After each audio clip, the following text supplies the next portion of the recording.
ETF index mutual funds నేర్చుకుని stock మార్కెట్లో రాణించాలనుకుంటున్నారా? వెంటనే ఈ నెంబర్కి కాల్ చేయండి. నమస్తే రమ్మగారు. నమస్తే జయ. పోలి పాడ్యం ఉంది కదా రమ్మగారు, ఈ పాడ్యంకి సంబంధించి మనం ప్రతి సంవత్సరం మాట్లాడుకుంటాము. ఇంకొకసారి చెప్పుకుందామండి. కార్తీక పురాణం 30 రోజులు పూర్తి చేశాక ఆ, అప్పుడప్పుడు ఏమవుతుందంటే అమావాస్య సగపడి నుండి పాడ్యం ఆ రోజే వచ్చేసి అవాళ్లే దీపాలు ఇవ్వడం గందరగోళంగా అయ్యేది. నిరుడు ముందరేడు హైరాన్ అయింది. ఈసారి అట్లా కాదు, 30 రోజులు పూర్తయ్యాక పాడ్యం వచ్చింది హాయిగా. పోలి పాడ్యమి 30 రోజులు దీపారాధన చేసేసి అమావాస్య నాడు కూడా దీపారాధన చేసుకున్నాక పాడ్యమి నాడు అంటే మార్గశిర శుద్ధ పాడ్యమి రోజున జ్వాలా తోరణంలాగా, అంటే ఈ పైనుండే తోరణం కాకుండా దీపమాలికల్ని నీళ్లలో వదిలిపెట్టడం. నీటిలో వదులుతారు. అమావాస్య నాడే వదిలేవాళ్ళు బోళ్ళంత మంది కనపడతారమ్మా. అమావాస్య నాడు దీపాలు వదిలేసి పోలిపాడ్యమి నాడు కూడా దీపాలు వదిలేవాళ్ళు ఇంకొంతమంది కనిపిస్తారు. మీరు అమావాస్య నాడు పాడ్యమి నాడు ఏ రోజు కుదిరితే ఆ రోజు ప్రవాహంలో వదలాలి. మన ఇంట్లోనే టబ్బు పెట్టుకుని టబ్బులో దీపాలు సూక్ష్మంలో మోక్షం అని చేస్తారు. కానీ ఏమోనమ్మా, ఏమో దానికోసం ప్రత్యేకంగా ఎక్కడైనా పరివాహక జలాలు ఉంటే అక్కడికి వెళ్ళండి. ఈ ఏడాది కాకపోతే వచ్చే ఏడాది పై ఏడాది నాకు మళ్ళీ అనుకోండి కావేరీ స్నానం అనుకుంటాను నేను. ఆ కావేరి ససేమిరా కుదరదు, ఎప్పుడు కుదరదు నాకు. 5 సంవత్సరాలు కార్తీక పురాణం మొదలుపెట్టిన రోజు నుంచి ఈ సంవత్సరమైనా నేను కావేరి స్నానం చేయాలి. టైం రావాలి రమ్మగారు. రంగనాథుడు పిలవాలి మన్ని, అంతే కదా. ఆయన ఎప్పుడు పిలుస్తాడో చూడాలి. పిలిస్తే కావేరి స్నానం చేయటం. నదీ స్నానం నీళ్ళల్లో ఇంకేం చేస్తాం, సూక్ష్మంలో మోక్షం అని మన దగ్గరే ఒక టబ్బు ఏదో పెట్టుకుని ఆ టబ్బులో దీపాలు వదిలిపెడతారు. ఈ అరటి డిప్పల్ని, అరటి దొన్నెలు ఉంటాయి కదా మన కాండం తాలూకు దొన్నె, దాంట్లో ఏదైనా పదునైన చిన్న క్యాప్ తోటి ఇట్లా చేస్తే గుండ్రంగా లేచి వస్తుంది. అవును. ఈ గ్యాపుల్లో ఆవు నెత్తుతో ముంచిన కుంభవత్తుల్ని, పువ్వొత్తులు అంటాం కదా, అవును, వాటిని పెట్టి వెలిగించి నీళ్ళల్లో వదిలిపెట్టి దండం పెట్టుకోవటం. ఆ దీపానికి ఒక బొట్టు కాటుగా పెట్టడం, కాటు కదలే పసుపు బొట్టు పెట్టడం, 2 అక్షింతలు 2 పువ్వులు పెట్టి నీటిలో వదిలిపెట్టడం. ఈ పోలి పాడ్యమికి ప్రత్యేకంగా పోలి స్వర్గారోహణ కథ చెప్తారు. ఈ పోలి స్వర్గారోహణ కథ ఎట్లా ఎందుకు చెప్పబడుతుందో విన్నాం. ముందు మనం మాయలో చిక్కుకుని ఉంటాం జయ. దేవుడని, పూజని, పునస్కారం అని, ఇది మంచి రోజులని, ఇది నదీ స్నానం అని యావగా ఉంటుంది ఎవరికైనా, అందరికీ ఉంటుంది. దాంతోపాటు సంసార తాపత్రయం ఒకటి ఉంటుంది. ఇల్లని, వాకిలని, పొయ్యి మీద పాలని, పిల్లల స్కూల్ అని, మొగుడు క్యాంప్ అని, మధ్యలో మగవాళ్ళ తాలూకు వాంటింగ్స్ అని ఇవి ఉంటాయి. మగవాళ్ళకి ఉంటాయి, ఆడవాళ్ళకి ఉంటాయి. వీటితో పాటు వాళ్ళు కొత్త చీర కట్టుకున్నారు, వీళ్ళు ముత్యాలు నగేసుకున్నారు, వాళ్ళు పువ్వులు బోళ్ళని చేశారు, వాళ్ళు బ్రహ్మాండంగా చేసుకున్నారు, వాళ్ళు 100 దీపాలు వెలిగించారు, నేను 10 వెలిగించా. ఈ చింతలు కూడా ఉంటాయి. మాయలో చిక్కుకుపోయి ఉంటాం. ఓకే.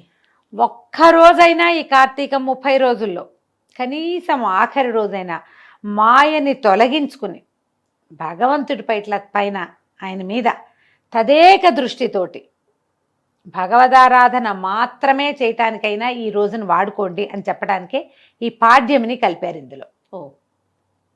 మనకి ఈ తాపత్రయాలు లేని వాళ్ళు ఎవరుంటారో ఒకళ్ళ పేరు చెప్పు. అస్సలు మనం కూడా లేము అందులో. ఎంత ప్రవచనాలు చెప్పినా, కార్తీక పురాణం చెప్పినా అన్యమనస్కంగా ఉంటుంది మనసు. అంతే. అలా సంసారమాయ విష్ణుమాయలో చిక్కుకునే ఉంటాం మనం. మాయని తొలగదీసుకుని అసలు రహస్యాన్ని, అసలు విషయాన్ని, చిదంబర రహస్యాన్ని తెలుసుకోగలిగటమే కష్టము. దానికోసం ఏటా వచ్చే కార్తీక మాసము దాని పక్కనే పోలిపాడ్యమి వస్తుంది. 30 రోజులు ఏదో రకంగా ఏడ్చావు, ఈ ఒక్కరోజునే సజావైగా ఏడవండి అని చెప్పటం అన్నమాట. ఎలాగోలా చేసాం. పొద్దున్నే రోజు లేస్తూ పక్కనున్న వాళ్ళు విసుక్కుని, పిల్లలు విసుక్కుని, మనకే అబ్బా చేత కావట్లేదు దేవుడా, కార్తీక మాసం ఇంకా ఎన్నాళ్ళు ఉంది అని డేట్లు లెక్క పెట్టుకుని చేయము. అవునండి. అమ్మో ఇంత చల్లగా ఉన్నాయి, వాచ్మెన్ చచ్చిన వాడు ఇలా చేశాడని ఆయన ఎవరో తిట్టడం, మనం తిట్టుకుంటాం. వేడినీళ్ళు పోసుకోలేకపోతున్నాం అని బాధగా ఉంటుంది. చన్నీళ్ళు పోసుకోలేకపోతాం. గుడికి వాళ్ళు ఎవరైనా ముందు వెళ్ళిపోతారేమో అనిపిస్తుంది. ఎవరో ముందొచ్చి దీపాలు పెట్టేసారు, దొంగ మహాలు నిద్రపోవో ఏమిటో ఇవి అని వాళ్ళెవరినో తిడతాం. అంతే. ఇవేవీ లేకుండా నిర్మల చిత్తంతో భగవంతుణ్ణి ఈ ఆఖరి దీపంతో ఆరాధించండి. కార్తీక దామోదర ప్రీత్యర్థం. పోలి కథ కూడా మాయకి సంబంధించిన కథే చెప్తారు.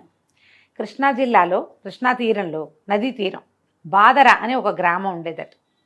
ఈ బాదర గ్రామంలో పోతడు అనే ఒక చాకలి ఆయన గురించి చెప్తారు. ఆయనకి మాలి అనే ఒక భార్య, 4 కుమారులు ఉన్నారు. పోతడు మంచివాడు, ఊరి వాళ్ళ బట్టలు అందరి మురికి పోగొట్టేవాడు, కానీ తన ఇంట్లో పేరుకుంటున్న మురికిని పోగొట్టలేకపోయాడు. తన భార్య మహాగయ్యాళి ఆ మాలి. ఈవిడ 4 కుమారులకి వివాహాలు చేశారు సరైన సమయంలోనే. పిల్లలు కాస్త యుక్త వయసుకు లేక పెళ్ళిళ్ళు చేస్తే మొదటి 3 కోడళ్ళు గయ్యాళి వాళ్ళే అత్తగారిలాగా ఒకళ్ళ మీద ఒకళ్ళకి చెప్పుకుంటూ ఉండటము, డివైడ్ అండ్ రూల్ చేయటము, నువ్వెంతని నేనెంతని మాట్లాడుకోవటాలు ఇవన్నీ ఉన్నాయి. ఆఖరి కోడలైన పోలి చాలా బుద్ధిమంతురాలు, భగవంతుడి మీద చిత్తం నిలపగలిగేది, భర్తతో ప్రేమగా ఆపేక్షగా, వివాహితకి భర్తే దైవం లాంటి భావాల్లో ఉండేది. ఏ జాతైనా అంతే.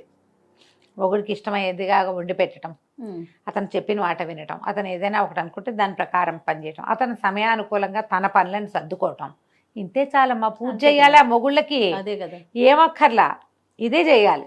అనుకూల దాంపత్యం అంటే ఇదే. వీళ్ళు బాగా చూస్తున్నారు, అవతల వాళ్ళు కూడా బాగా ఉంటారు. అయినా ఉండని దౌర్భాగ్యులు కొంతమంది ఉంటాయి, కొన్ని జాతులు, దానికి మనం ఏం చేయలేం.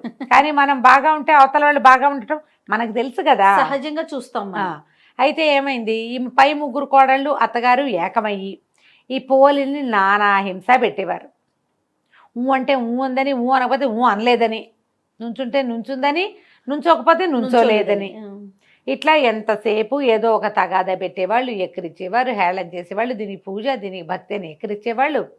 ఆ మొగుడు రాగానే వాడితోటి బాగుండేందుకు అవకాశం ఇవ్వకుండా, మీ ఆవిడ ఏం చేస్తుందో తెలుసా, పొద్దున్నుంచి ఒకే పని చేస్తోందంటే ఏమే అని వాడు చెంపకాయ కొట్టేవాడు, కొట్టించేవాళ్ళు. అయినా అమ్మాయి భర్తతో బాగానే ఉండేది. 4 అలాంటి వాళ్ళే. తల్లి అంతే, 3 తోడుకోడళ్ళు అంతే. కొంతకాలానికి కార్తీక మాసం వచ్చింది. వీళ్ళందరూ ఏం చేసేవాళ్ళు, అత్తా కోడళ్ళు కార్తీక మాసాన్ని నదీ తీరానికి వెళ్ళి స్నానం చేసి దీపాలు పెట్టుకునేవాళ్ళు. ఆ పిల్లకి, ఆఖరి పిల్లకి అన్ని ఇంటి పనులన్నీ అప్పచెప్పేవాళ్ళు. పాలు తీయటం, పాలు కాగబెట్టడం, పొద్దున్నే దాలి వెలిగించడం, అవన్నీ పనులు కదా ఇళ్లలో. పొయ్యి మీద అన్నం పడేయటం, ఇవన్నీ చేసి. అయితే వాళ్ళు రోజు వెళ్ళేవాళ్ళు, కానీ ఇది పాలు సరిగా తీసిందో తీయలేదో, మొద్దు మొహంది, గబగబా పని చేయదు అని ఒకళ్ళు, ఆ వెన తీసి కాస్త ఒంటికి రాసుకుంటుందో ఏమిటో, అసలే శీతాకాలం అనేవాళ్ళు ఇంకొకళ్ళు. అన్యాయంగా మాట్లాడతారు అంతే. కొంతమంది మనుషులు అలాగే ఉంటారు. అమ్మేసుకుంటోందేమోనని, ఏదైనా దుత్తలు పడేసిందేమో, అన్నం మనం చెప్పిందంతా వండిందో లేదో, అన్నం చిమడబెట్టిందో ఏమిటో, ఆ కూర దానికి చేయటం రాదు, కూర చెప్పేమో సరిగ్గా చేస్తుందో చేయదు, ఇట్లాంటి భావాలతోటే స్నానాలు చేసేవాళ్ళు, దీపాలు పెట్టేవాళ్ళు. ఎవరికైనా చెప్పేటప్పుడు ఉందిగా మాకు మారేమా, పని పాట రాదు, మొద్దు అని దాన్ని ఏదో ఒకటని ఎవరికో చెప్పేవాళ్ళు. ఈ పిల్ల ఇంట్లో పనులు చేసుకునేది. 1 రోజులు గడిచింది. ఒక్కరోజు కూడా కార్తీక దీపమే పెట్టలేకపోయింది. ఇంట్లోనే స్నానం చేయాల్సి వచ్చేది. ఆ కాలంలో అందరూ నదీ స్నానాలకు వెళ్ళేవాళ్ళు. ఒక్కనాడైనా పోనీ దీని జీవితానికి ఒక నదీ స్నానం అని ఒక రోజైనా దాన్ని తీసుకెళ్ళాలి, ఆ చిన్నపిల్లని, కోడల్ని. ఆ పిల్లని ఇంట్లోనే వదిలేసేవాళ్ళు, పోలిని. అయితే కార్తీక అమావాస్య వచ్చింది. అమావాస్య వెళ్ళిన కొన్ని గంటలకి తెల్లవారింది. ఆ పూట పాడ్యం వచ్చేసింది. కాకపోతే వీళ్ళందరూ ఏం చేశారు, ఇంకా అమావాస్య పొద్దులున్నాయి, దీపాలు పెట్టుకోవడానికి అంతా పోయారు. ఈ పిల్ల దేవుడా రావడానికి కళ్ళ నీళ్ళు పెట్టుకుని, అయ్యో నెలంతా వెళ్ళిపోయిందే, ఆఖరి స్నానాలకు వెళ్ళిపోయారు వీళ్ళు. కార్తీక అదే అమావాస్య రోజు పొద్దున్నే పోయారు, మధ్యాహ్నానికి అమావాస్య వెళ్ళిపోయి పాడ్యం వచ్చేస్తుంది. అందరు వెళ్ళిపోయారు ఆఖరి స్నానాలకి. ఒక్క నదీ స్నానం చేయలేదు, దేవుడికి ఒక్క దీపం పెట్టలేదు. ఏం చేయాలి అని బాధపడుతూ పిల్ల ఏం చేసింది, పొంతలో ఉన్న నీళ్ళు చేసి స్నానం చేసింది. ఇంట్లోనే కృష్ణా, గోదావరి, గంగా, కావేరి అనుకుంటూ స్నానం చేసింది. అక్కడి నుంచి వెన్న చిలికి వెన్న తీసింది. వెన్న తీస్తే కవ్వ అంతా జిడ్డు, చెయ్యంతా జిడ్డు. పిల్ల అనుకుంది, ఇంత జిడ్డు ఉంది కదా, ఈ కవ్వ అనుకున్న వెన్న తీసి కాస్త దీపం పెడదామని ఈ చీర కొసలు, కొంచెం మెత్తటి చీర, ఆ నలిగి చిరుగులు పట్టింది. కొస నుంచి ఇట్లా దారాలు లాగి అంత దారం తీసి ఇట్లా మెలిపెడితే అంతంత ఒత్తులు చేసింది 2. ఆ వెన్న మీద బాగా మెదిపి జిడ్డు అంటించింది. అంటించి నీళ్ళ బాణలు ఉంటాయి, చాకలి బాణ అంటారు, ఆ బాణలో పొయ్యి మీద పెట్టి చౌడు అవి వేసి బట్టలు ఉడికిస్తారు. కమ్ము బిడవటం అంటారు దాన్ని ఊళ్ళల్లో. బట్టలు కమ్ము బిడవటం అంటే చౌడేసి ఉడకబెడతారు. చౌడు అంటే ఏంటంటే అదొక రకమైన సున్నం, చవిటి సున్నం అంటారు, బ్లీచింగ్ పౌడర్ అలాంటిది చౌడు అంటారు. చాకళ్ళకి బాగా తెలుస్తుంది ఆ పేరు. మా ఊళ్ళో కూడా చేసేవాళ్ళు. కమ్ము పిడిచి తేవడం, పంచెలు అవి కమ్ము పిడిచేవాళ్ళు. పంచెల్ని బాగా వేసి ఉడికిస్తే గాళ్ళల్లో ఉన్న మురికంతపై తెల్లగా వచ్చేవి బట్టలు, కర్రకర్రలాడుతూ ఉంటాయన్నమాట, చక్కగా పెళ్ళపెళ్ళాడుతూ బట్టలు. ఆ బాన్లో ఆ దీపం వదిలిపెట్టి దండం పెట్టుకుంటుంటే విష్ణుమూర్తి ఆయనట కార్తీక దామోదరుడు కదా, వైకుంఠంలో నిలబడి చూస్తుంటే ఒక బాణలో కదులుతున్న దీపం ఆయన్ని ఆకర్షించింది. అది చూస్తే ఆ పిల్ల భక్తిగా బాణ దగ్గర కూర్చుని మోకాడి తండా వేసి, కార్తీక దామోదర రక్షించు తండ్రి, స్నానం చేయలేకపోయాను, ఈ పూజని నీకు సమర్పిస్తున్నాను అని దండం పెట్టుకుంటాను. ఆయనకి ఎంత నచ్చిందంటే, ఇది కదా భక్తి అని సుశీలుడు పుణ్యశీలుడు అని ఈయన దగ్గర ఈ వీళ్ళు ఉన్నారు పార్షదులు. సుశీలుని పిలిచి భూలోకంలోకి వెళ్ళి ఆ దీపం విడిచిన పోలిని తీసుకురా అని చెప్పాడు. అక్కడి నుంచి దివ్య విమానం వచ్చేసింది. రావటం, ఈ అమ్మాయి పోలిని రెక్కబట్టి లేవదీసి విమానంలో కూర్చోబెట్టుకున్నారు. విమానం వెళ్తోంది. ఈ కార్తీక మాసం అంతా స్నానాలు చేశారు. నదిలో నదీ తీరాన్ని ఉన్నారు. నదీ తీరాలకు వెళ్ళే వాళ్ళందరూ భక్తులు కాదమ్మా. అంతే కదా రమ్మగారు. కార్తీక స్నానం సరదాగా చేసే వాళ్ళు ఉంటారు. ఫ్రెండ్స్ అందరూ వెళ్తున్నారని వెళ్ళేవాళ్ళు. అక్కడ ఏం వింతలు దొరుకుతాయో చూద్దాం అనుకునేవాళ్ళు. చాలామంది ఆడవాళ్ళు వస్తారు, కలర్ఫుల్గా ఉంటుందని చూసే మొహాలు కూడా వెళ్తాయి కొన్ని. అవును. ఆ ఉన్న జనమంతా చూస్తున్నారు పైకి. విమానం వెళ్తుంది, దివ్య విమానం. ఆ లోపల కూర్చున్న పాచీర కట్టుకుని ఉన్న పోలిని అప్సరోగణం సేవిస్తున్నారట. వింజామరలు విసురుతున్నారు.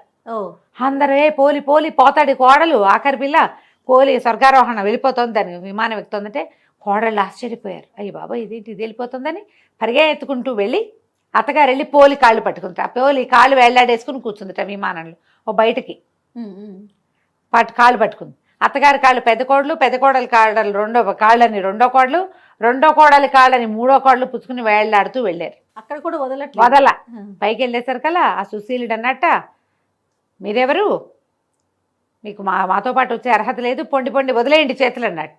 అనేసరికి అత్తగారు అందట, ఇది నా కోడలు, నా చిన్న కోడలు, నా చిన్న కోడలికి నీతో పాటు విమానం ఎక్కే అర్హత వస్తే మాకు రాదా, మమ్మల్ని కూడా తీసుకెళ్ళు అన్నదిట. అనేసరికి సుశీలుడు అన్నట్ట, నదీ స్నానం చేస్తూ కూడా కోడల్ని శాపనార్థాలు పెట్టావు కదా నువ్వు.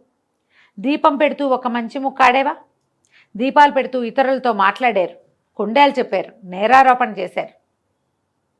ఇతరుల తప్పులని ఎవరికైనా చెప్పేవాళ్ళు, తప్పులని క్షమించలేని వాళ్ళు, దీపారాధన చేస్తూ మాట్లాడేవాళ్ళు, నదీ స్నానం చేస్తూ కొండేలు చెప్పే వాళ్ళకి స్వర్గార్హత లేదు అని చెప్పి లోపల ఒక కత్తి తీసి ఆ చేతుల మీద కొట్టేసేట. ఆ మాలి చేతి మీద కొట్టేశారు. వాళ్ళకే నడుచు అత్తగారు కాళ్ళు వదిలేసింది కోడలివి.